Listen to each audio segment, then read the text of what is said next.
स्वागत है आप सभी का पुनः हिस्ट्री एट अ ग्लांस के सीरीज़ के नेक्स्ट वीडियो में, जिसमें आज हम क्लास 6 एनसीईआरटी के चैप्टर 6 को डिस्कस करेंगे, जिसका टाइटल है new questions and ideas. Basically इसमें हम जैनिज़्म बुद्धिज़्म के बारे में पढ़ेंगे, देखेंगे कि कैसे जैनिज़्म बुद्धिज़्म का उदय हुआ और क्या क्या घटनाएं साथ में घटी। तो सबसे पहले देखिए, मैंने पहला जो अंडरलाइन किया कि some kings in the Mahajanapada were growing more powerful. इसका अर्थ क्या है सर? तो इसका अर्थ है भैया कि जनपद के समय राजा उतने महत्वपूर्ण नहीं थे, ब्राह्मणों का ज़्यादा वर्चस्व था। लेकिन महाजनपद के समय तक रूलर जो थे वो हेरिडिटरी हो गए थे, पावरफुल हो गए थे, मिलिट्री थी। तो वो चाहते थे कि ब्राह्मण डोमिनेशन से बाहर उनका एक अपना वर्चस्व हो। Basically it was a power struggle between Kshatriya community and ब्राह्मण कम्युनिटी, और ब्राह्मण और क्षत्रिय कम्युनिटी ब्राह्मण डोमिनेशन से बाहर निकलना चाहती थी। और इसीलिए ऐसे धार्मिक संगठनों या ऐसे धार्मिक मूवमेंट को, हेटेरोडॉक्स सेक्ट्स को, जैसे बुद्धिज़्म जैनिज़्म को सपोर्ट किया, जो ब्राह्मणवाद को चुनौती देते थे। चलिए, यही उसका लाइन का मतलब है। बुद्ध के बारे में देखें तो बुद्ध आपके साक्यगण के जो क्षत्रिय कुल था, मैंने कहा ये जो लड़ाई थी वो क्षत्रिय और ब्राह्मणों के बीच में थी। और बुद्ध के जीवन की 4 घटनाएं जो मैंने मार्क किया है, यहाँ तो उसका नाम नहीं लिखा है, लेकिन वो अक्सर एग्जाम में आते हैं कि he left the comfort of his home. इस घटना को कहा जाता है महाभिनिष्क्रमण। महाभिनिष्क्रमण, ही बेंट ऑन भ्रमण। आप ऐसे ध्यान रख सकते हैं, रिदम राइम की तरह, है ना, कि he left the comfort of his home, महाभिनिष्क्रमण को आप ध्यान रख सकते हैं। फिर क्या है कि पीपल ट्री एट बोध गया में उन्हें क्या होता है, इनलाइटेनमेंट। इस घटना को कहा जाता है आपका निर्वाण। निर्वाण अर्थात ज्ञान की प्राप्ति, इनलाइटेनमेंट कहाँ, तो पीपल ट्री के नीचे। फिर क्या है, Sarnath near Varanasi he taught for the first time, और इसको कहा जाता है, सारनाथ में जो उन्होंने किया उसे कहा जाता है धम्म चक्र परिवर्तन। उसी को संस्कृत में धर्म चक्र लिखते हैं, पाली में धम्म चक्र लिखते हैं, दोनों एक ही बात है।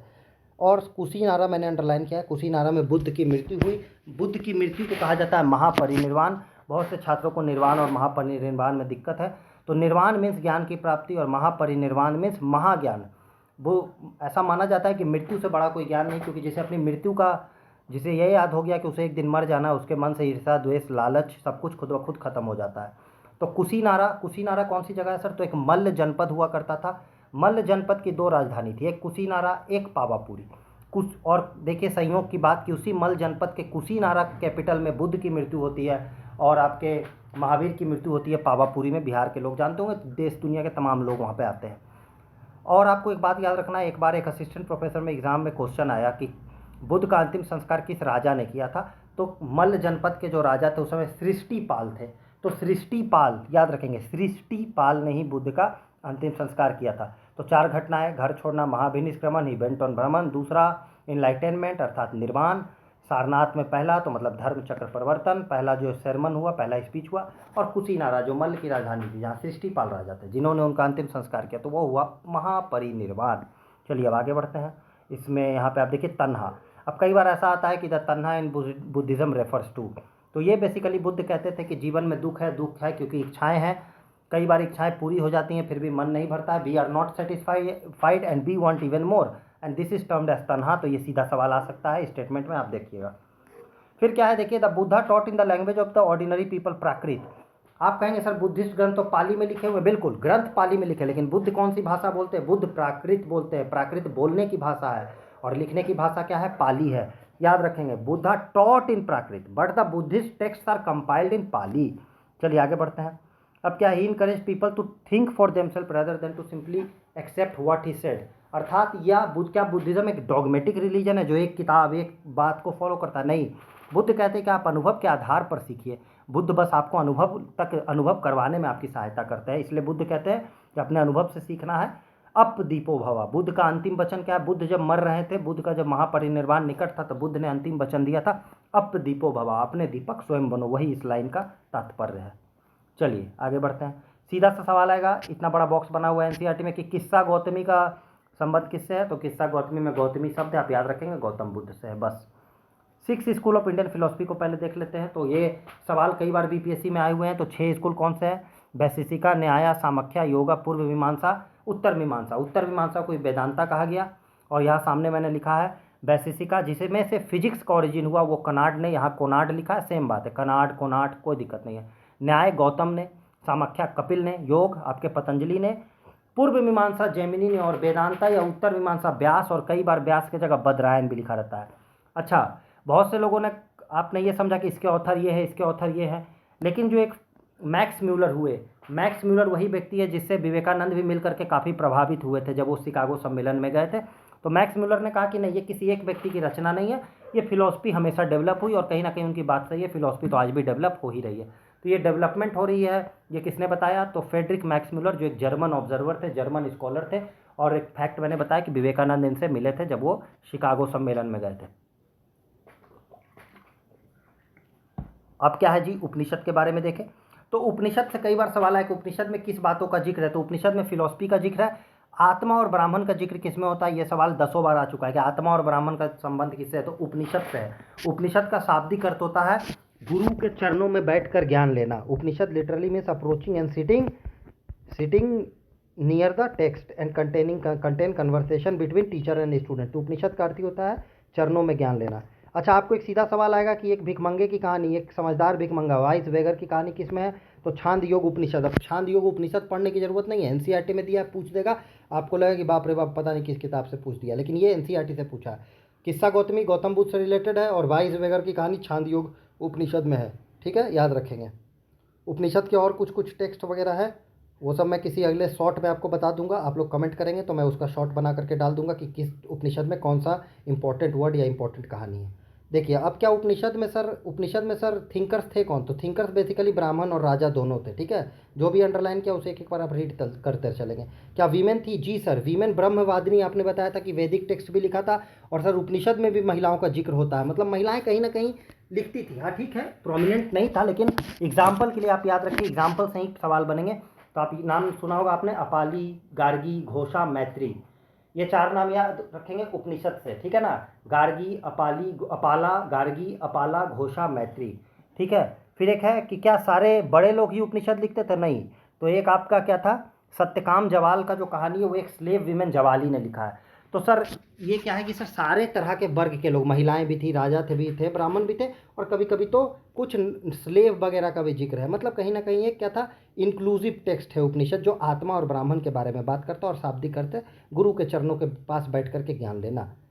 तो स्लेव जो जावाली थी उसका गुरु का नाम गौतम था। ठीक है, याद रखेंगे, ये बात आप पढ़ लीजिएगा, ये सब फैक्चुअल चीज़ें हैं, बहुत समझाने वाली बात ये सब नहीं है। और जो शंकराचार्य ने अद्वैत वेदांत दिया था, आप सुने होंगे, अद्वैत वेदांत शंकराचार्य ने दिया था, वो उन्होंने उपनिषदों के आधार पर ही दिया था। वही लिखा है, Upanishad were later developed by famous thinker Shankaracharya, जिनके बारे में हम क्लास 7 में पढ़ेंगे, जब पढ़ेंगे तो देखेंगे। पाणिनि क्या थे? ग्रामेरियन थे। पाणिनि ने किताब लिखी अष्टाध्यायी, और पाणिनि ने कौन सी किताब लिखी थी? अष्टाध्यायी। और पतंजलि ने महाभाष्य। ठीक है ना, वही योग सूत्र वाले। और एक पतंजलि और हुए बाद में, उन्होंने महाभाष्य लिखा। तो पतंजलि से 2 चीज़ें याद रखेंगे, महाभाष्य और योग सूत्र। पाणिनि ने लिखा था अष्टाध्यायी, कैसे याद रखेंगे? तो अष्टाध्यायी मतलब 8 अध्याय। तो पाणिनि जो थे 8 अध्याय लिखे, तो उन्हें प्यास लग गया तो उन्होंने पानी पिया, तो अष्टाध्याय है ना, 8 अध्याय लिखने में प्यास लगा तो पानी पिया। चलिए, ये आप पढ़ लीजिएगा, बॉक्स बहुत इंपॉर्टेंट होते हैं। अब जैनिज्म के बारे में देखते हैं। 6 क्लास की किताबें ज़्यादा नहीं दिया है, लेकिन काम की बातें दी, और समझाने वाला अगर समझाए तो बहुत चीज़ें इसमें समझा सकता है। मैंने भी आपको प्रयास किया एट अ ग्लैंस में। जैनिज्म के 24वें तीर्थंकर थे, 23वें कौन थे? आप लोग कमेंट करके जरूर बताएं, तो मुझे लगेगा कि आप लोग भी इंगेज कर रहे हैं और मेरा बनाना फ्रूटफुल हो रहा है। 23वें तीर्थंकर का नाम बताएं और किस जगह से थे वो भी बताएं, नाम बताएं और किस जगह से थे। तो जैनिज्म के 24वें तीर्थंकर तो आपके महावीर हुए। पहले तीर्थंकर ऋषभ देव थे। तो क्या जैनिज्म का फाउंडर हुए महावीर स्वामी? नहीं, जैनिज्म के आखिरी तीर्थंकर है, फाउंडर तो ऋषभ देव है ना। इनका जन्म लिच्छवी में हुआ, जो बज्जी संघ था, और इन्हें 12 साल लगे ज्ञान प्राप्त करने में। देखें यहाँ लिखा है, बुद्ध को लगे 6 साल, महावीर को लगे 12 साल। जैसे आप लोग भी एग्जाम देते हैं, किसी का फर्स्ट अटेम्प्ट में होता है, किसी का सेकंड में, किसी का लास्ट में, किसी का बीच में। तो वही याद रखिएगा, ज्ञान प्राप्त करने का कोई समय सीमा नहीं है ना। तो इनको 12 साल लगे, ये सीधा दिया है।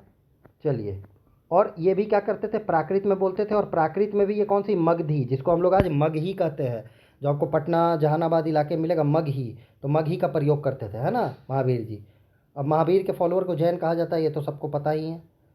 महावीर को निर्ग्रंथ भी कहा जाता है। निर्ग्रंथ मतलब होता है जो किसी से बंधा हुआ नहीं है, जिसका कोई भी ग्रंथ नहीं है, ग्रंथी नहीं है। निर्ग्रंथी, निर्ग्रंथ। ग्रंथी मीन्स होता है गांठ, और निर्ग्रंथ मत जो सारे गांठों से छूट गया, सारे मोहमाया से छूट गया।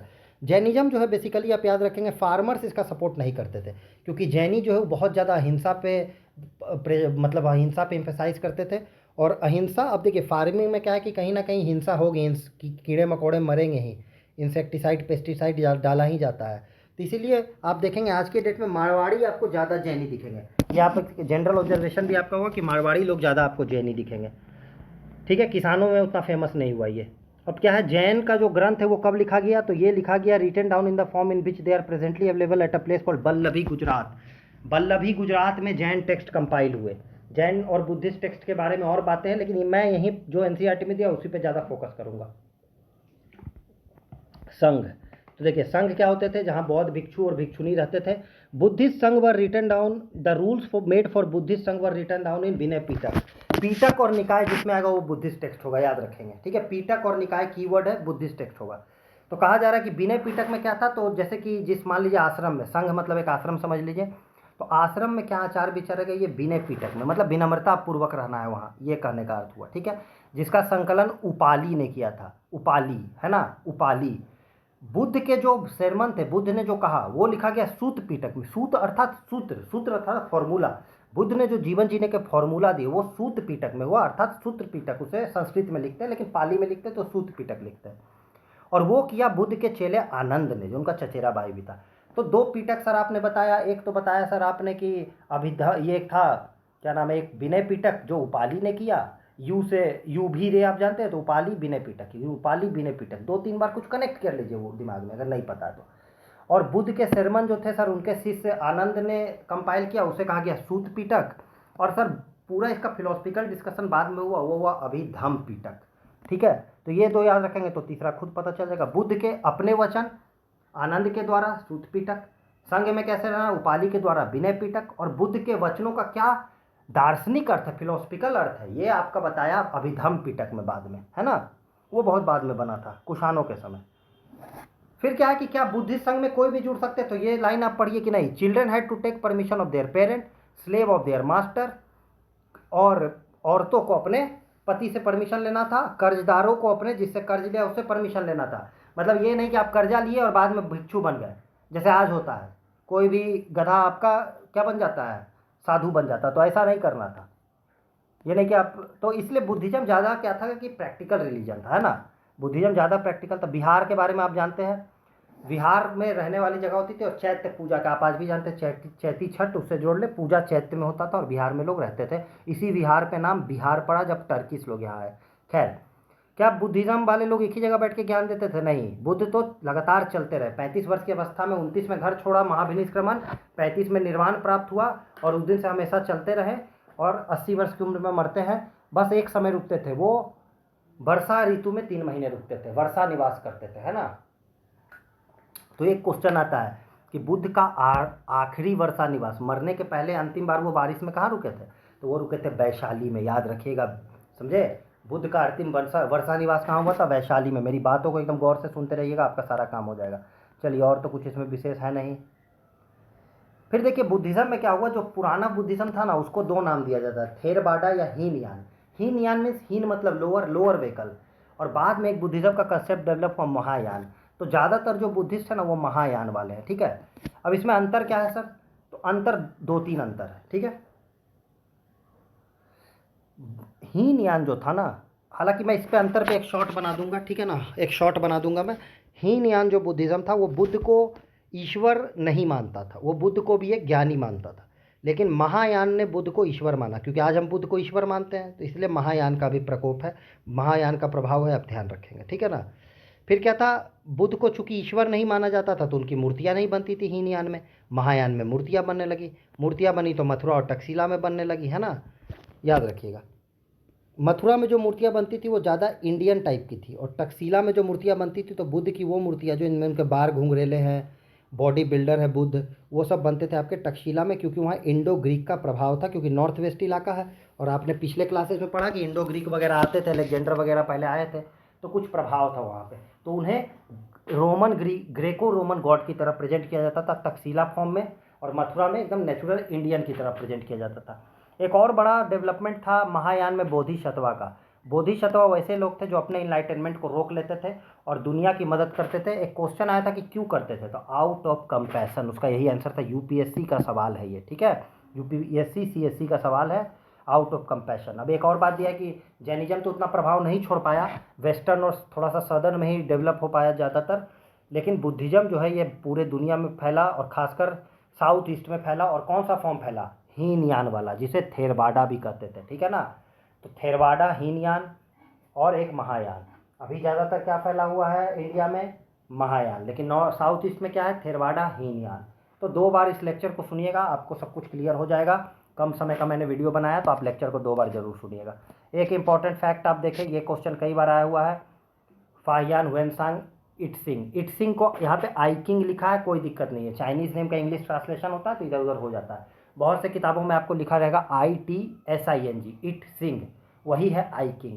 तो एक बार तो क्वेश्चन आया कि तीनों के आने का क्रोनोलॉजी बताइए, तो सबसे पहले फाहियान, फिर हुएनसांग, फिर इटसिंग। ठीक है, याद रखेंगे। फाहियान हुएनसांग इटसिंग किसके किसके समय सर? तो फाहियान आए थे आपके चंद्रगुप्त सेकंड के समय, चंद्रगुप्त सेकंड गुप्ता वंश वाले। हाँ, फाहियान आए थे आपके हर्षवर्धन के समय। इटसिंग के समय कोई राजा नहीं था, क्योंकि इटसिंग के आने के समय सेंट्रल अथॉरिटी खत्म हो चुकी थी। ठीक है ना, सब लोग नॉर्थ इंडिया के सारे राजा, तो कोई राजा का जिक्र नहीं होता, किसी खास दरबार में नहीं आए थे। तीनों लोग नालंदा आए थे। तो क्रोनोलॉजी जो दिया हुआ है इसमें वैसे ही है, फाहियान हुएनसांग इटसिंग। अब एक एक बातें, दो बातें फाहियान के बारे में। फाहियान के बारे में 2 बातें याद रखनी है। पहला तो चंद्रगुप्त सेकंड के समय आया था, उसकी दरबार में नहीं आया था। एक बार यही सवाल आया कि क्या वो दरबार में आया था? दरबार में नहीं आया था। मान लीजिए आप कोई अभी भारत आए तो कहे कि मैं मोदी जी के काल में आया, लेकिन इसका मतलब तो ये नहीं कि वो मोदी जी के यहाँ दिल्ली में जाके मिला है, नहीं। फाहियान का वही हाल था, वो दरबार में नहीं आया था, वो नालंदा आया था जब चंद्रगुप्त सेकंड का राज था। और एफ से फाहियान, एफ से उसकी किताब है फू को की। हुएनसांग हर्षवर्धन के दरबार में आया था और उसने किताब लिखा CU की। 2 बार सुनिएगा, फाहियान फूको की दरबार में नहीं आया, चंद्रगुप्त सेकंड के समय आया। हुएनसांग हर्षवर्धन के दरबार में आया, उसने किताब लिखा CU की। और अगर क्रोनोलॉजी देखें तो फाहियान हुएनसांग इटसिंग या आई किंग। ठीक है। और नालंदा के बारे में जिक्र है, नालंदा एक क्रिएटिव सेंटर था। नालंदा यूनिवर्सिटी की स्थापना किसने की थी जी? तो कुमारगुप्त ने। ठीक है ना, कुमारगुप्त ने की थी। पहले से भी चलता था मगर कुमारगुप्त ने उसे प्रोमिनेंस पे पहुंचा दिया। और फाहियान ने लिखा फूको की, हुएनसांग ने लिखा CU की। क्रोनोलॉजी यही है, फाहियान हुएनसांग आई किंग। आज का सेशन कैसा लगा? कम समय में मैंने सारे चीज़ों को बताने का प्रयास किया, थोड़ा सा जो भी है इस लेवल पे जो भी कंसेप्चुअल बात थी वो किया। आगे की क्लासेस में हम आगे और भी देखेंगे। तब तक के लिए धन्यवाद। चैनल को सब्सक्राइब जरूर करें दोस्त, और कमेंट करें यार, जो मैंने सवाल पूछा वो कमेंट करें, तभी मुझे भी मोटिवेशन मिलेगा, मैं भी ऐसे वीडियो बनाऊंगा। धन्यवाद।